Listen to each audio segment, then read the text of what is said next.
magandang umaga sa inyo mga kasawi. Kamusta na po kayong lahat? Naway nasa mabuti kayong kalagayan. At mag-iingat kayo palagi mga kasawi. At hopefully, maging medyo okay na po yung aking pakiramdam at hindi na masyadong malat yung aking lalamunan. Kaya malapit na tayo mag-live. Ayan.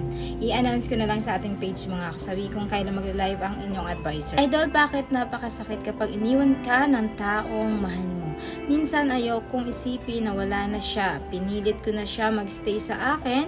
Una niya, bumitaw na siya. Ang sakit-sakit, idol. Iniwan na ako sa ere na nag-iisa, idol. Di ko alam.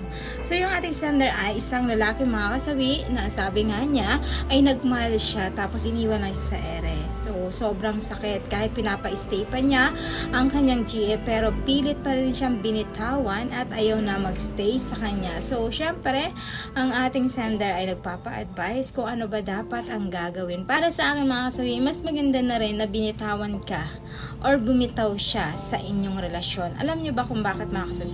The more kasi na pinipilit ang isang bagay na magsistay kayo sa isang relasyon pero hindi naman niya kaya ikaw na mahalin ka niya or hindi niya na kaya na mahalin ka pa at makasama ka. Kaya mas maganda na bumitaw na rin siya, hindi na magpatuloy ang pananakit niya sa'yo.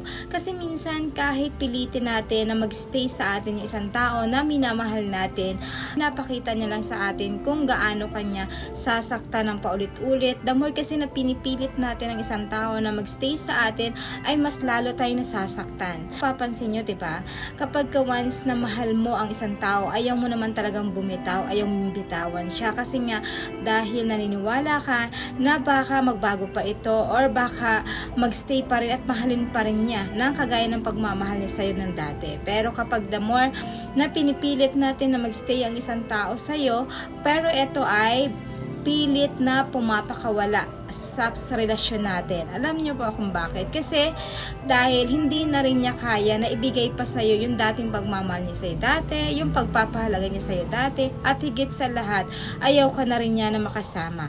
Kaya nga, diba, kapag once na mag-stay pa siya sa'yo, paulit-ulit kanyang sinasaktan, paulit-ulit kanyang niloloko, paulit-ulit siyang mga bagay na gumagawa sa'yo nang makapagpanakit sa'yo. Kasi nga, yun yung mga paraan niya para bumitaw ka na. Para malaman mo na hindi ka na niya mahal, para malaman mo na hindi na siya masaya sa inyong relasyon.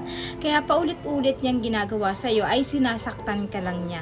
Kasi yun yung paraan niya para lang malaman mo na talagang hindi na niya kayang magstay sa inyong relasyon. 'Di ba?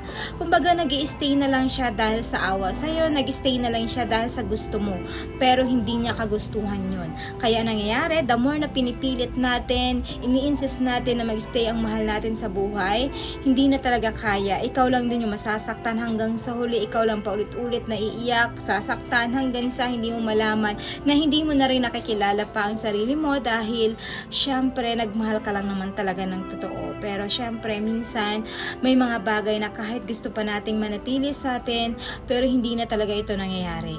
I-accept natin na talagang yung minsan na minahal natin, na pangarap natin, ay hindi na mabubuo. Kasi permanente sa buhay na to. Walang permanente sa mundong ito, kundi ikaw lang talaga ang nagmamahal para sa sarili mo. Kaya kung mahal mo pa yung sarili mo, isa lang yan, mag-move on ka na, iparamdam mo sa sarili mo na kaya mo mabuhay na kahit wala na siya. Unti-unti, talagang masakit naman tayo, may kanya-kanyang process, kanya-kanya tayo kung paano natin i-accept para mawaglit siya sa puso mo at buhay mo at ma-realize mo sa sarili mo na yung taong minahal mo ay wala na sa'yo. Yung taong minahal mo ay nag-iba na siya. Yung taong minahal at pinangarap mo ay hindi na pala siya yung mga kasama mo pang habang buhay.